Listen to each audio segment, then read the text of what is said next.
Avec les élèves de première production de la MFR de Bron, nous allons réaliser une composition d'art floral de style Ikebana dans le cadre du festival Sayonara de Sens.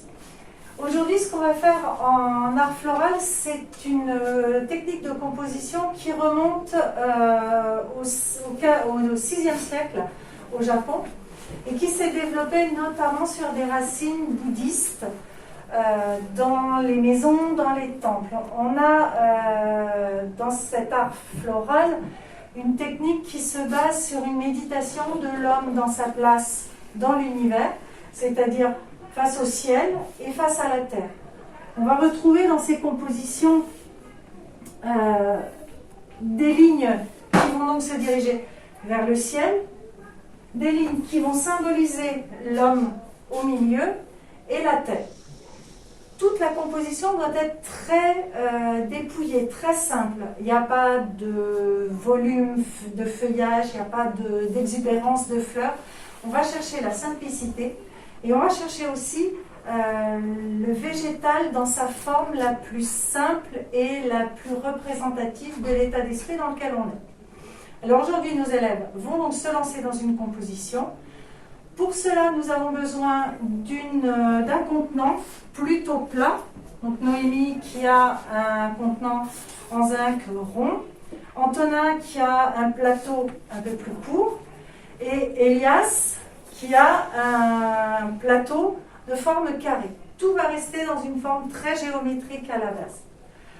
Ensuite, en théorie, dans l'art floral Ikebana, on doit avoir un équilibre des végétaux qui sont typiquement posés, équilibrés tous ensemble. On peut tricher, on triche, entre guillemets, on ne va pas équilibrer nos branches par la magie de notre grand savoir-faire, n'est-ce pas ? On peut tricher en utilisant un pique-fleur, c'est-à-dire une petite galette de pointe dans laquelle on va piquer les végétaux et qui reste très discrète. Nous, aujourd'hui, on va utiliser de la mousse florale, c'est-à-dire une mousse dans laquelle les fleuristes ont l'habitude de piquer des fleurs. Une mousse qui a été imbibée à l'avance et qui va permettre de maintenir les fleurs qu'on va utiliser hydratées pendant quelques jours. C'est une construction très éphémère, contrairement à d'autres traditions en lien avec le végétal au Japon, comme le jardin japonais, ou bien comme l'art du bonsaï, qui sont des techniques qui, elles, vont travailler un végétal qui dure. Donc on va commencer par l'utilisation du grand branchage qui a été distribué. Donc chaque élève va commencer à travailler et à chercher le sens et l'orientation de la branche qu'il voudrait utiliser en élément principal. Dirigé vers le ciel, mais sans ligne droite très stricte. On va essayer de trouver une jolie courbe à notre branche. La base devrait être coupée bien en biseau pour essayer de faire tenir le végétal bien en place dans la mousse. C'est parti! Jusqu'à la surface,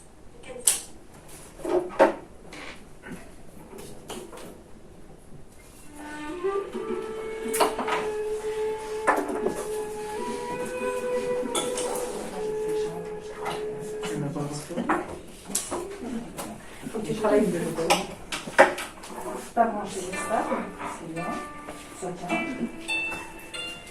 Maintenant, ta fleur. Alors, ce qu'on va utiliser comme fleur aujourd'hui, ce sont soit des lysianthus, du gypsophile, du chrysanthème ou de l'oxypétalum, ainsi que de divers feuillages et branchages que je suis allée chercher dans notre arboretum et qui vont permettre d'utiliser des végétaux de saison avec des feuillages, des couleurs de saison.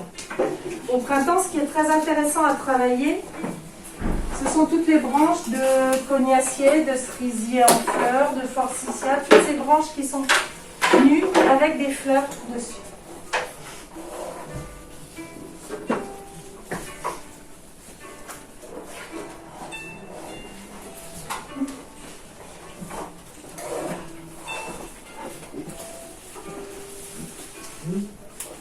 Donc ici nous avons les Lisianthus, qui sont des fleurs qui vont symboliser l'élan vers le ciel, puisque on voit bien les bourgeons qui finissent la croissance de la fleur. Qu'est-ce qu'il y a en bleu? Moi, je veux bien.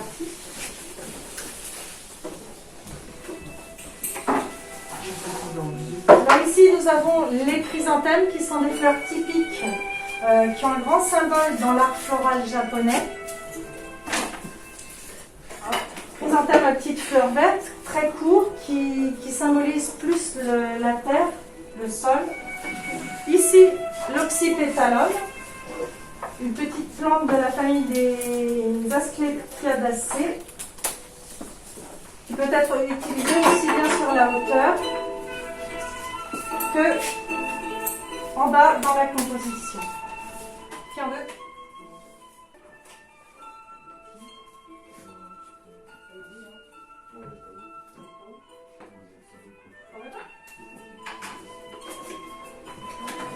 Les filles. Alors, ce qu'il faut bien voir dans la composition, c'est aussi que toutes les tiges doivent se diriger vers le point focal. Dans votre composition, les grandes lignes verticales, élancées et horizontales, et ce point vers lequel se dirigent toutes les branches, c'est le point focal.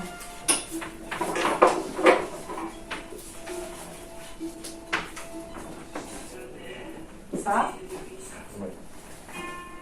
Alors attention, la partie que tu vas piquer dans la mousse doit être bien dégagée de toutes les feuilles. Donc, tu les arraches et tu coupes bien en biseau pour les 4-5 premiers centimètres. Attention aussi, Elias, tu vois tes tiges, elles se croisent vers la base.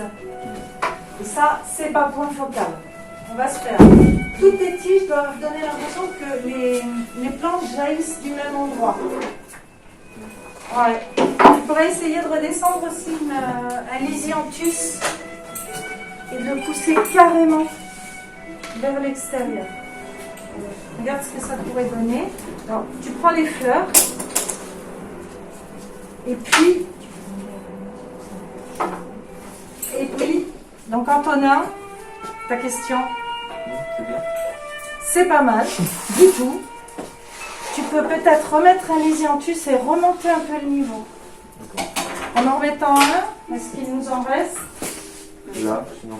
Oui, tu prends ta voisine. Donc tu peux remonter ton Lisianthus un petit peu. Et là, essayer de redonner une unité en travaillant tes végétaux par masse. Un peu de chrysanthème d'un côté, un peu de gypsophile de l'autre, plutôt que d'essayer d'avoir un peu de chaque partout, ce qui va partir à l'encontre du style. Marine. Pourquoi pas? Attention qu'il n'y ait pas trop de feuilles. Hein. Il faut dépouiller au maximum les tiges pour avoir quelque chose le plus naturel possible. Ouais. Donc, le gypsophile, travaillé en petits bouquets. Hop. Tac. Et tu travailles ça. Donc on a terminé notre activité, les compositions sont maintenant pratiquement terminées. On va expliquer un petit peu ce qui va ou ce qui pourrait être amélioré sur chaque composition. Alors ici la composition de Noémie qui a intégré donc du végétal persistant, une branche de pin, de l'arbre caduc, le Lisianthus, le chrysanthème et le gypsophile. Donc on a bien tout l'élément terre qui est resté très bas, l'élément homme qui a sa présence au milieu, et puis la branche qui va se diriger vers le ciel, c'est très bien. Celle-ci qui est très naturelle et qui va sortir de la composition, la seule chose, c'est qu'on voit encore par endroit un petit peu la mousse qui nous a servi à piquer les fleurs. Ça, c'est quelque chose à corriger en remettant quelques petits morceaux de feuillage. C'est très bien, c'est relativement dépouillé, c'est bien. Merci. Ici, on a la composition de Marine, donc avec son élément ciel qui a tendance à pencher un petit peu. Si on pouvait le redresser, ça serait mieux. Voilà. La terre qui est bien représentée par le chrysanthème, qui est peut-être un tout petit peu haut. Ce qui est intéressant à travailler avec ce végétal, c'est de le travailler très bas, puisque ça fait vraiment des petites boules de mousse, un petit peu comme dans la forêt, c'est sympa. Le Lisianthus qui se dirige vers le ciel, il est très joli.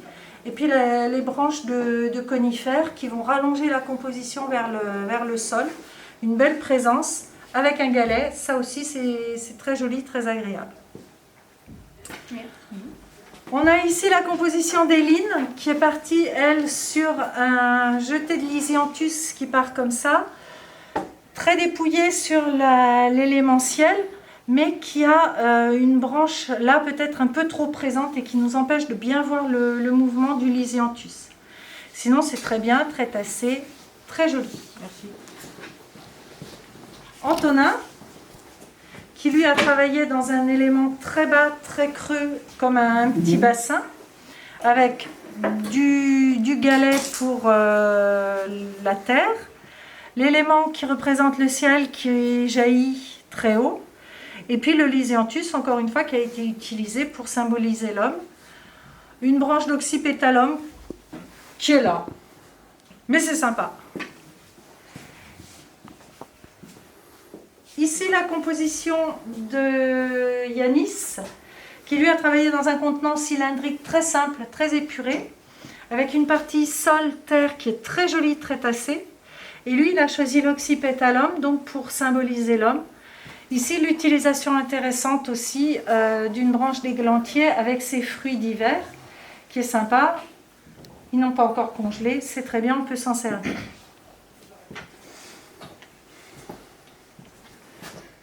Tu lances. Ici, Adrien, qui a travaillé sur un petit contenant un peu carré, un peu rectangulaire, avec du galet. L'intérêt de la feuille, là, bon, on peut la virer. Elle ne sert pas à grand chose. Ça faisait beau? Non. Avec un très joli mouvement sur son végétal qui représente le ciel. Et puis un travail très bas, très tassé, qui est sympa pour le sol. Je vais passer derrière. Ici le travail donc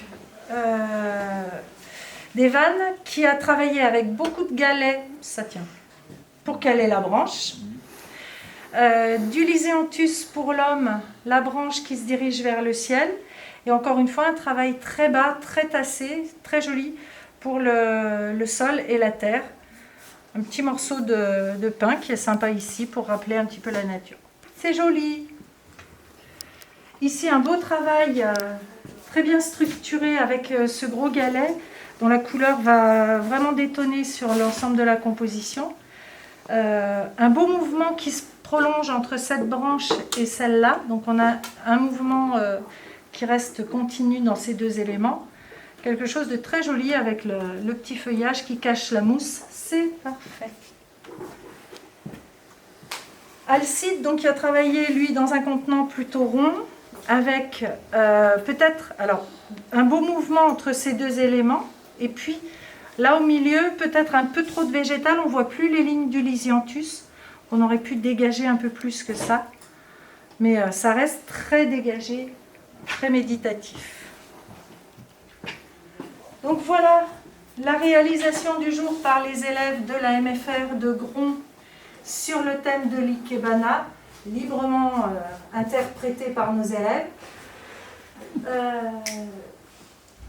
Avec la participation de Sayonara et peut-être un petit conseil, on a fait dans nos recherches, on a découvert un manga qui s'appelle Un bouquet de fleurs rouges et qui est un manga qui regroupe plusieurs petites histoires sur la famille, sur l'individu dans le groupe, avec notamment une nouvelle à l'intérieur qui parle de la place de chaque individu dans sa famille, dans une histoire avec un bouquet de fleurs. Une petite anecdote sur l'Ikebana dans le manga. Voilà, merci à tous d'avoir participé et à très bientôt sur, on l'espère, le stand de Sayonara où nous ferons un atelier de création d'Ikebana. À bientôt, au revoir.